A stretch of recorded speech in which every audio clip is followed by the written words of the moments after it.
Hi, Summer, and welcome to the Natural Birth Podcast. How are you? Hi, I'm doing well this morning. Beautiful, beautiful to have you here.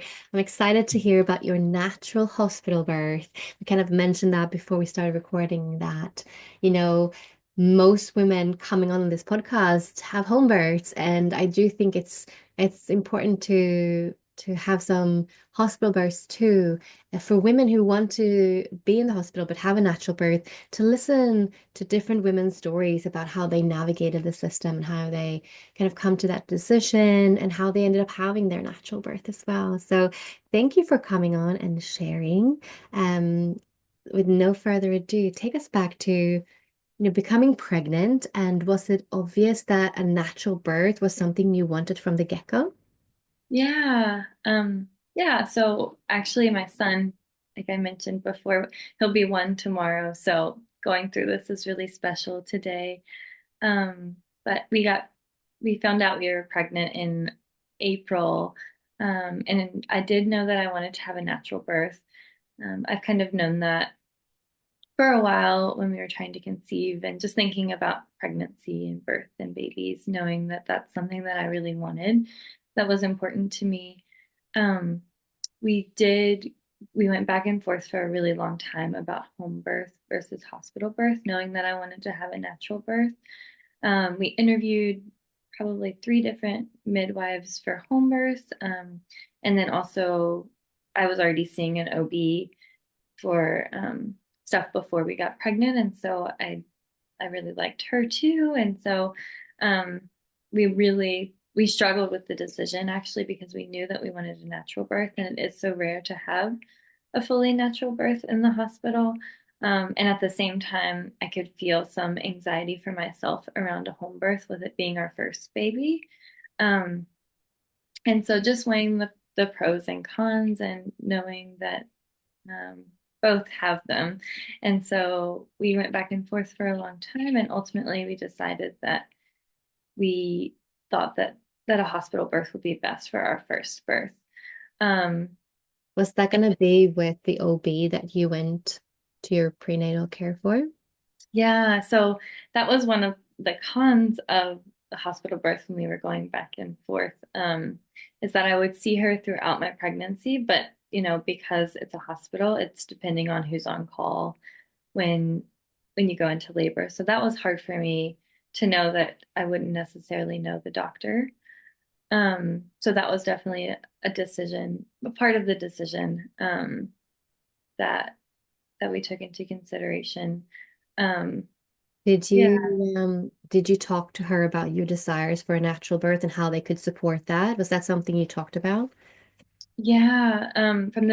So we probably actually went back and forth for about 3 months between home birth and hospital birth. We really were thinking about it a lot, and talking about it so much and what we wanted to do. Um, and so we kind of came up with a birth plan pretty early of like our birth desires, what we wanted, our wishes. And so I actually took them to her and said, "This is what I'm really wanting. Are we able to make this happen at the hospital?" Um, and some of the stuff she said yes, and some of the stuff she actually said no, but it ended up happening anyways because we got there so late to the hospital. So they didn't have time to do, like, I didn't want an IV. Um, and she said, "We have to do that. We have to have one, the port." And I really didn't want that. And they ended up, I'll get to that, but they ended up not having time to do the port. So it worked out that it didn't happen. Um, but I took her the plan, and most of the stuff she said, we can accommodate that as long as it works out. And so I think, yeah, from there we also actually, my boss at work was a really big support for me. She's had two natural home births, and she did the Bradley method of class before, and she said that was really helpful. And so we did a Bradley class, which I would really recommend. We got a lot of helpful stuff from there, and they're natural focused. Um, and so that was really helpful. In the recommendation through them is to stay home and labor at home for as long as you can if you're planning a hospital birth, Yeah. especially a natural birth. Yeah, especially if you want to have a natural birth. If that's not your jam, then it doesn't really matter. Well, it does because it just, the time you're in hospital, it increases the risk of intervention. And, hearing just the prelude for your story, I'm like, okay, well, it sounds like you got there very late, which is kind of what you have to do if you want to have a natural hospital birth. And of course, you could decline the IV cannula, like the port in your hand. That is such overkill and it's painful and it's unnecessary. And it's kind of, you're in the hospital.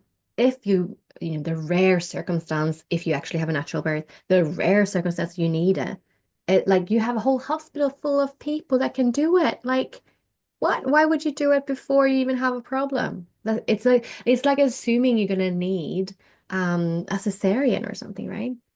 Yeah, yeah, and that's one of the things that we had said, and it's funny because before this, I was really a people pleaser, and birth and babies have has helped with that so much. With I think you hear that often, Hmm. um, but we had decided that I was just gonna say against medical advice. I'm not going to do it.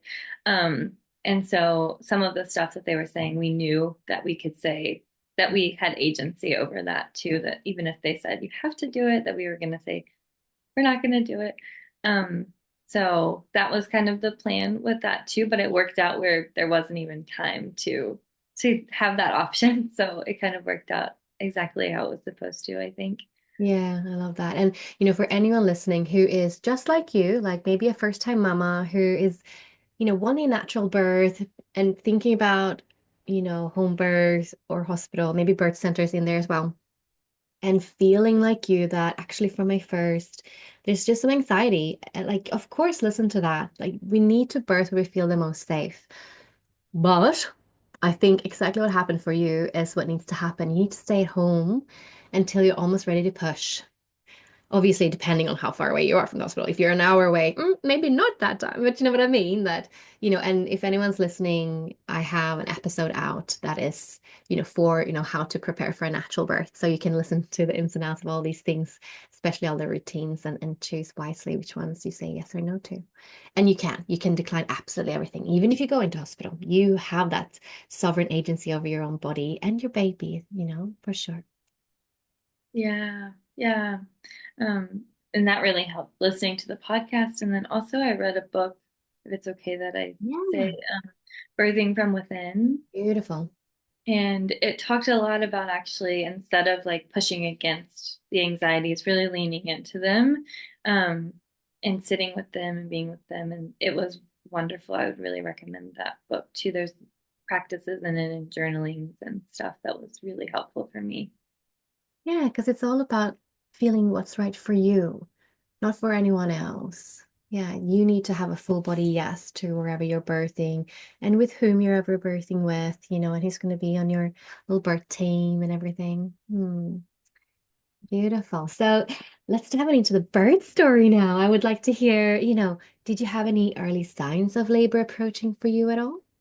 Yeah, so I didn't actually. I never even that I know of that I could tell at least had any Braxton Hicks contractions or anything leading up. I did so that night, the night before I went into labor, it was actually we were at a birthday party, and everyone kept saying that my feet looked more swollen than they had been.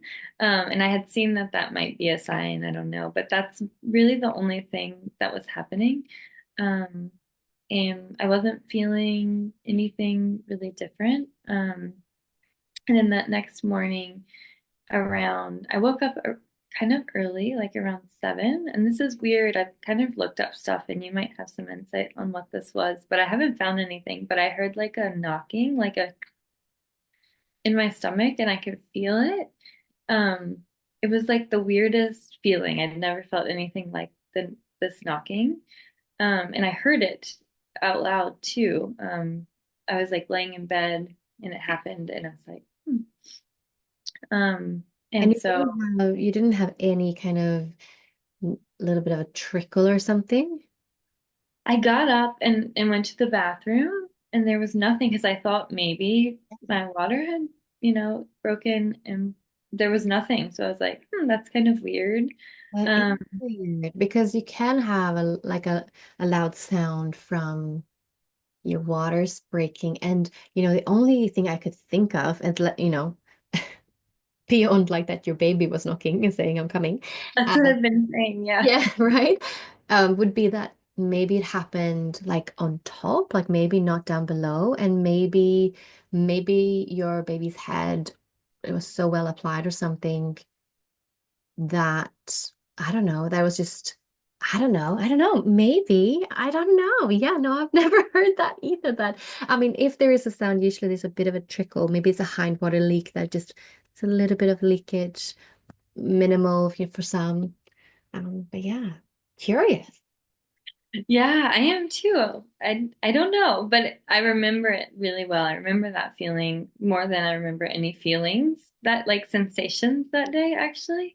Um, and then I woke my husband up and told him there was nothing, there was no water, no leakage. Um, and then we were just like, okay, I guess who knows, like the weirdness of pregnancy continuing. And so we got up that morning, it was a Sunday, and he went to get us breakfast. And while he was gone, it was probably like around 9:30-ish when he was gone, and I had a contraction, my very first contraction. Um, and this is interesting too. I had heard so much of like, okay, they'll start out kind of um, mild or slow, and then they'll get progressive. That was not the case for me. My very first one was maybe a little less intense, but almost just as intense as my very last. My contractions started really heavy and really strong from that very first one. I was like, um, I had to grab onto, I was like at our table and I had to grab our table. And that was the first time I'd experienced any contraction that I know of. I think And so, that's really important to mention that there is no kind of normal, right? There is maybe because the thing is, the variation of normal, especially natural physiological birth, right, which is today really rare. So that means that most people speaking about birth um, don't really have the embodied knowledge of that. Like, you know, there's a few of us that have seen a lot of natural physiological birth as midwives and as birth workers, but we are rare today. And so, but so the variation though of normal is so vast. Like a woman can go to like having 1 hour. I actually know someone who had like a half an hour from first contraction to baby's out, right? To like 3 weeks of predominant labor, and everything in between. First time mamas can have, and I tell my clients this, like not to just assume that they're going to be what most kind of practitioners says, right? That it's going to start slowly, you're going to have like irregular for quite some time, that's early labor. For some, it's going to be like, bam, it's on, and it's going to be quite intense from the get-go. Yes, it will intensify in a sense of just intensity at transition and birth, but like for some, it's like it is like that, and they have a contraction maybe every second minute, every third minute, from the get-go, and usually those kind of births though are shorter in a sense that they're not going to go for 24 hours. Like you're going to have a baby sooner than that. Whereas if you have that early labor that needs to establish, it's usually a longer one. But, and who says what is best, what is not, they're usually, you can't really say that, right? Each woman to their own, each woman, their experience, like quick births can be really overwhelming, long births can be really overwhelming, and everything in between. So, yeah, thank you for sharing that because that is not that rare. I've definitely had a lot of clients like that. Even though most first-time mamas usually have early labor that is a little bit more mild, but it's not rare, and I really want to emphasize that. yeah, I think that's really important too, because I think having that thought in my head, it kind of gave me a little bit of doubt, like, oh no, if this is mild, how's it gonna get, Yeah. because it was so intense from the beginning. So I think having that knowledge would have been helpful, like that it is actually typical for it to be so intense at the beginning too, that's also might have been what was happening, which turns out it was. Mm. Um, so yeah, so he was out getting breakfast when I had this, and I called him and I said, I just had a contraction. I knew, and he was like, "Are you sure?" I was like, "I'm pretty sure that's what's happening. I've never felt this feeling before." Okay, I'm coming home. Um, so he got breakfast and he came home, and in our class, which was so helpful, just like having him as a birth partner was really amazing. Like he took that role very seriously, and really like I remember I came home one day and he was like studying the book at the table, and it was really sweet. But in the class we had learned, to try to eat and maybe drink some juice. So my contractions at that point were like every 5 to 7 minutes I was having them. And he kept saying, like, you need to drink the orange juice. And I'm like, I don't want to drink the orange juice right now. Like, but he was very concerned about me drinking the orange juice, which is sweet looking back. Like, it's funny to think about. Like, that was his concern in the moment. And I was like, I don't want the orange juice. Um, but sitting down, I remember sitting or laying was really so much more painful during the contractions. And so I found that if I stood up, it felt so much more comfortable for me. And so I was sitting and trying to eat something, and then I would have a contraction. And we were timing them at that point, and they were, like I say, about 5 to 7 minutes there at the beginning. And so I would stand up. Um, and I think it helped a lot to focus on my breath for me, and trying to do the low moans. Um, that was really helpful, I think, in focusing and just staying with it. Um, and so that went on for maybe like 30 minutes where I was at the table. And then I was like, I think I want to get in the bathtub. Um, and so he ran the bath, and I got in the bath. And at that point, maybe every like 3 to 5 minutes. So they were getting closer together. Um, and in the bathtub, I was laying down, but I could feel when one was about to come on. And actually, my husband would, since he was timing them, he would say, I think you're about to have another one. So I would stand up every time. And now that I think about it, I don't know, but it seems to me that that helped so much. Like the up and down movement Mm-hmm. was really helpful for me. It just felt so much better than just laying or sitting, or um, I couldn't lay or sit during the contractions. That was Standing was so much better for me. Um, and so when I would have a contraction, I would stand up and I would grab his shoulders and kind of bend over. Um, and they were lasting like a minute to a minute and a half ish, probably. They were pretty long. And yeah, so thinking back on them, I'm like, they were so much like I could do it so much more than you hear. I don't know how to put that into words, but it was like, it was so doable. You can so make it through them.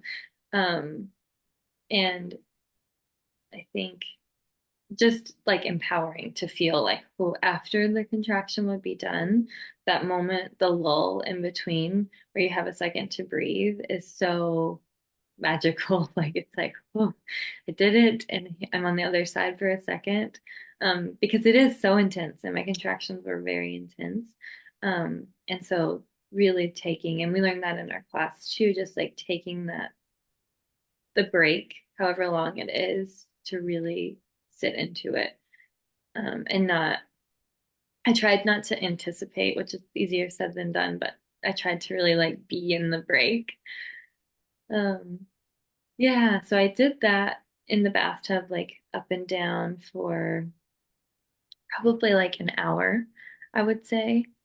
Um, and then I had the urge to like use the bathroom. And so I was on the toilet actually, and my husband was saying he was so calm the whole time. He was like very chill. And actually, at one point, towards the beginning, I was saying, "I don't know if I can do this. I don't know if I can do this." And he said, "You're doing it right now. You're already doing it." And that was so helpful. I'll remember that forever because it was such a point of like, yeah, I am doing it. So there's no like, I can't do it because it's happening and I'm doing it. It's the Um, best response. I love that. yeah, yeah, me too. It's probably like from the labor, like it's the moment that I think of the most. It's really special. Um, so yeah, and then that, this was maybe for like, so I'd say he got home around 10 and this was maybe like, uh, 2, 3 hours in and I was on the toilet and he said, I think we need to go to the hospital. And I was like, I don't want to go to the hospital. I was like, what if I'm not in labor? I started to have these doubts about, and I really, that was a part when we were talking about it. I didn't want to get there too early. I was really worried about getting there too early, which is a con to the hospital birth. Yes. And so I wanted to make sure that I was, I didn't want to get there and not be ready. And so he said, I really think we should go. And later on, he didn't tell me this in the moment, but later on he said, yeah, at that point I looked down and you were bulging. It looked like a bulge was there. And so I was like, we need to go to the hospital. Um, and so I'm glad that he did because um, at that point, actually, I was still sitting there and he said, I'm going to go turn the car on. Um, and then when I get back up here, I need you to put your pants on and we're going to go to the hospital. And so he came back up and I still didn't. And he said, you need to put your pants on. And so he helped me put my pants on. And we had steps at the time to get down to our car. And so he helped me down the stairs. And I remember I had a contraction when we were walking down the stairs outside. Um, and so we got in the car. And at that point, my contractions were about every 2 to 3 minutes apart, I would say. So they were getting closer together. And they were getting slightly more intense, but they were pretty consistent in intensity throughout my labor. Um, and we had about a 10-minute drive to the hospital. So that was one of our choice points too, is that we knew we were pretty close. Um, and so we knew that we could try to get there closer to the time that I would actually give birth. That was our hope, at least when we had planned this. Um, and so when we got there, it was a Sunday, um, and all the parking, like the immediate parking out front, was full. And so the parking garage was all the way over here, and he was like, I don't know if I should drop you off. And I was like, no.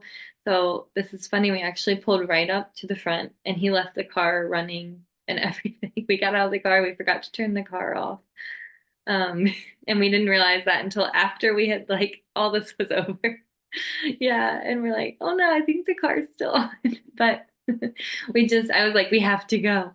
So we got out of the car, and went in, and we went straight up to the labor and delivery floor. We skipped all the front, and we had known like the floor that it was on, so we just went straight up there.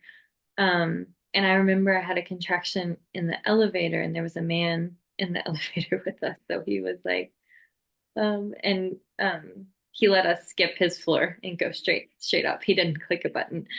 Um, Good man. and so, yes, yeah, I'm thankful for him. Um, and so when we got up there, I was in between contractions when we first got onto the floor. So the nurses that were in the middle, they were kind of like, I think they didn't really realize how far along I was, maybe because I was like, in between. So I was okay and able to say, I'm in labor. I'm pretty sure I'm pretty far along. And then they were like, okay, kind of like, and then they got out there and then I had a contraction. And at that point, my contractions were intense. And then they were like, okay, you're really in labor, I think. Um, and so they got me to our room. Um, and she said, do you want to have skin to skin? I said, yeah, definitely. And so she said, okay, you need to take your clothes off. So then, because I think you're about to have a baby, so then um took took all of my clothes off and so I could have skin to skin immediately. And she checked my dilation at that point, and I was um, 9 and lipping in 100%.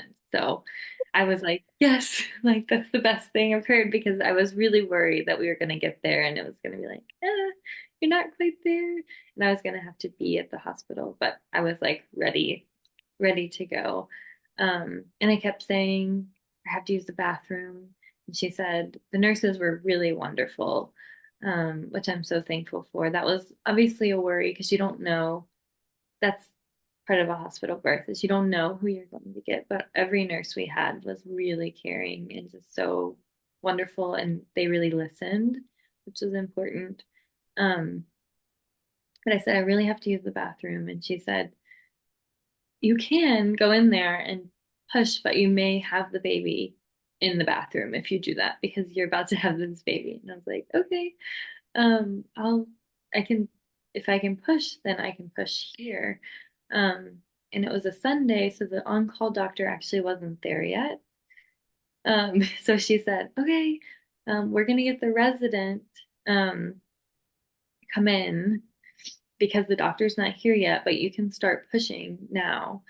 Um, and I knew that I didn't want to lay because that had been really uncomfortable for me. And so, um, she said, you can stand if you want. And they put towels around me.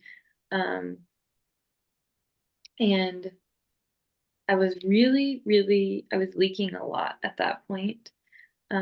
So much. And I will say, I don't know how much I did.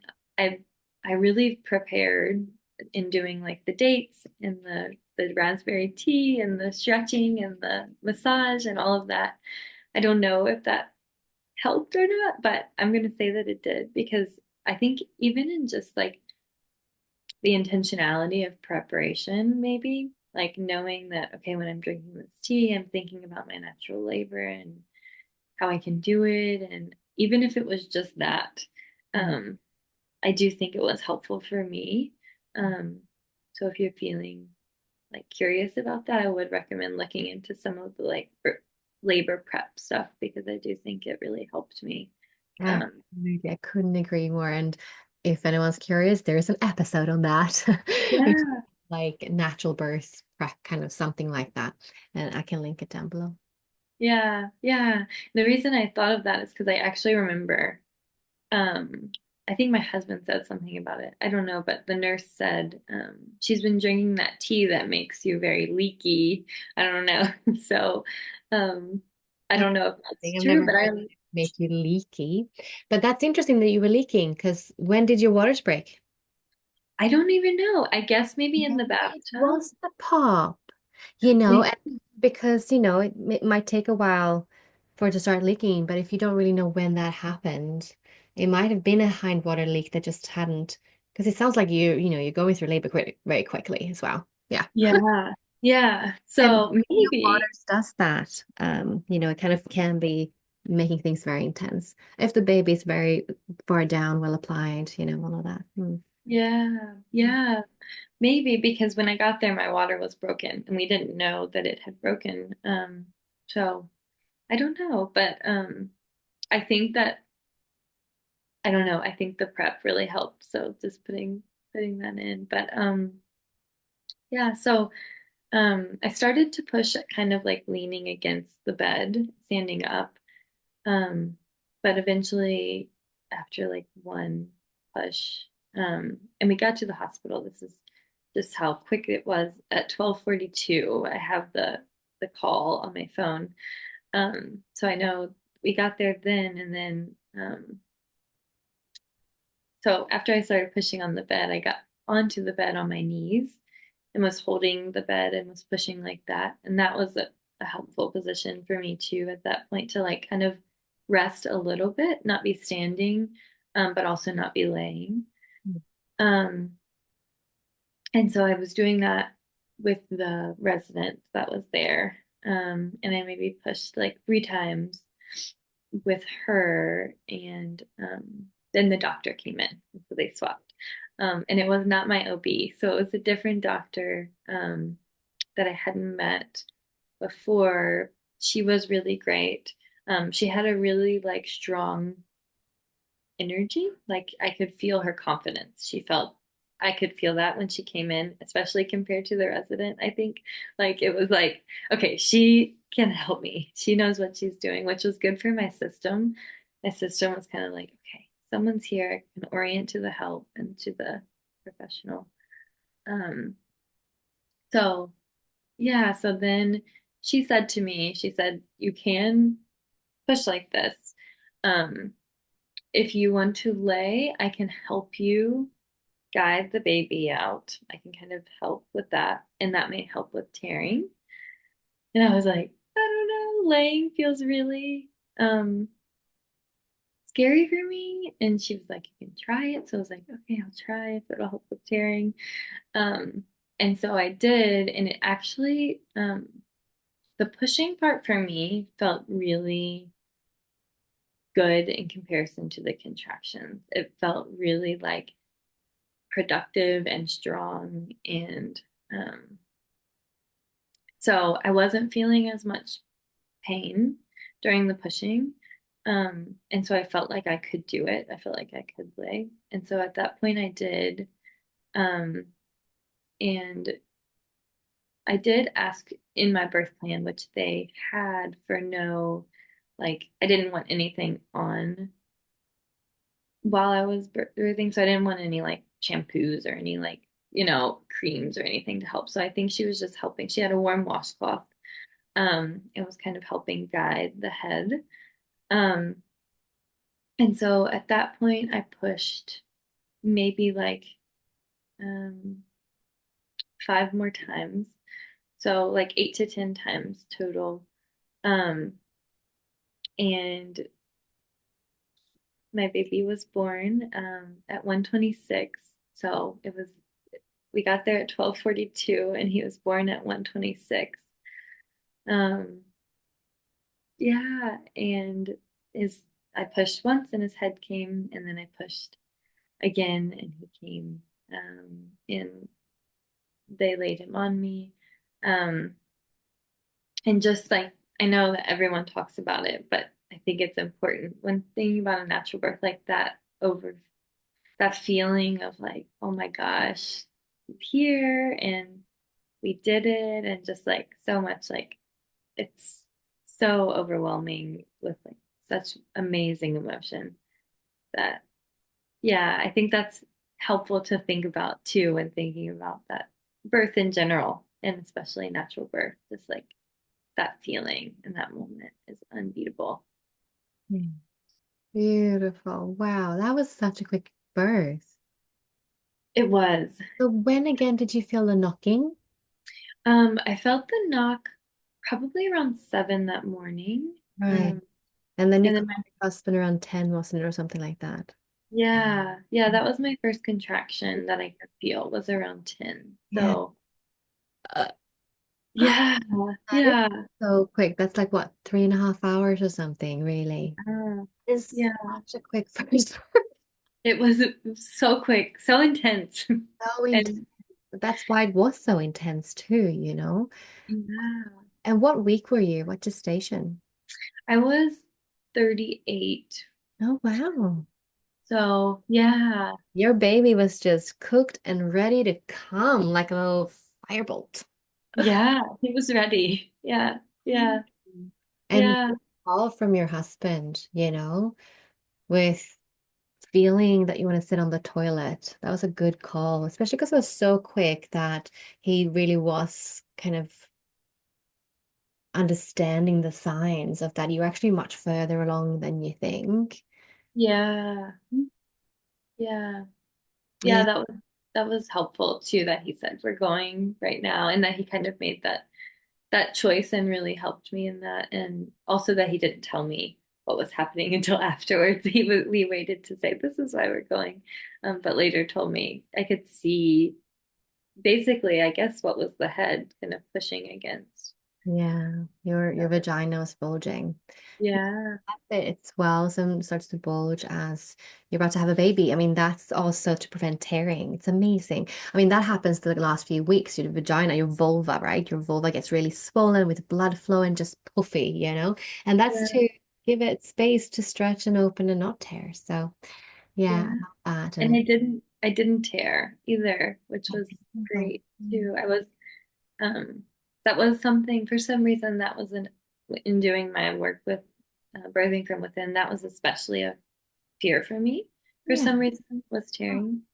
So I was thankful that didn't happen and That's very common. It's very common to have that fear. And one of the good things to do is the perineal massage, is using like primrose oil that is high in vitamin A, for example, a natural, beautiful oil to use. And to also that, perineal massage that you did just helps you also kind of connect the pathways of the brain that, okay, when it's stretching and burning on my perineum, I relax and open. And it's I think that's the biggest takeaway with perineal massage, just the familiarity about that area, how it feels when it burns and opens um your doctor, that is their most comfortable way to help a woman birth is to have her on her back. And you know it was great that she used a warm compress because that actually is evidence-based that it does reduce tearing. um However, actually being on your back does increase the risk of tearing, so it's kind of contradictive in that sense. But it's just how they've learned to how to, in a sense, deliver babies because they usually will kind of hold against the head a bit and kind of on the perineum and then ease the baby's head out. And after that, they usually actually birth the baby for you, like manually, like they will not wait for another contraction, or they do. They also kind of manually kind of presses down a little bit on the head and kind of do maneuvers to ease the baby out. That actually does have a risk of tearing. So I just wanted to say that for anyone listening, that actually the position you were in was actually one of the best positions to not tear, which you naturally put yourself in, which women do when they're just listening to their instincts, right? And yeah. so, but I'm really happy that you didn't tear and that you had a great experience with your OB and everything. But just for anyone listening, that they don't think that that necessarily is the best position. Yeah, I think that's helpful. And really, that feeling of like, this is where I need to be really was cool. Knowing that I didn't want to lay down, that was really, or sit from the beginning. I knew that that was just not what was helpful for my body. Um, and that was such a feeling that I had that was instinctual, like you say. Yeah, Yeah. I love that. And also, if it's okay, just when you were talking about the primrose oil, always I want to share.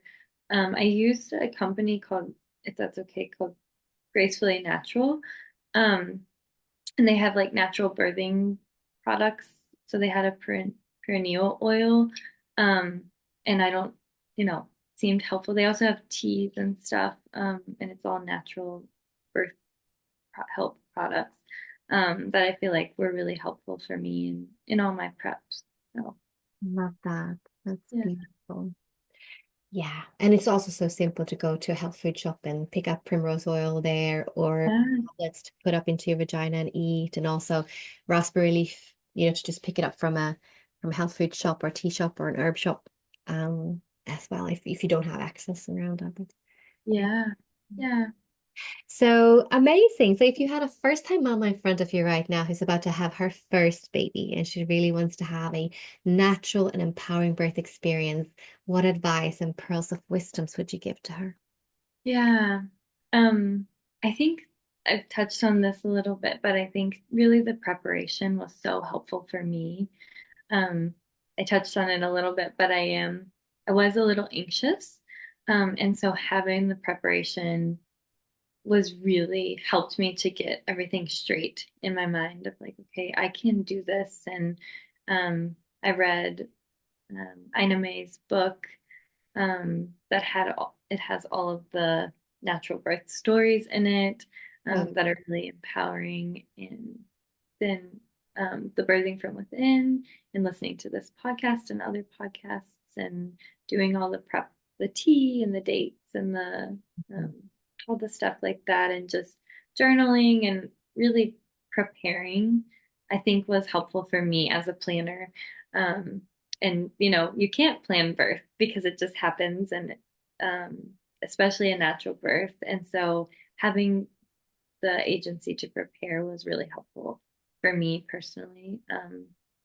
And then also just saying like that it's so worth it. The empowerment that I felt is unlike anything I've ever felt. And I really think that carried throughout like those first few weeks too, like having a new baby and being a new mom and it being everything being so new. Um, I know I've read a lot of stuff about like birth and labor being a challenge because it's helpful in like that prep. And I really think that that's true and that was helpful. Like it was, I don't know, I could feel those feelings trickling on through those first few weeks. And even now that I'm talking about it, it's just really special and so worth it. Beautiful. Thank you so much, Summer, for coming on the podcast. It's been an absolute pleasure hearing about your natural and empowering hospital birth. Thank you so much. Thank you for your podcast too. Thank you for listening. If you love this podcast, then please consider sharing it, leave a review, or make a contribution on our Patreon page. And if you want to connect on social media, then find the podcast on Instagram as the Natural Birth Podcast. Thank you for listening.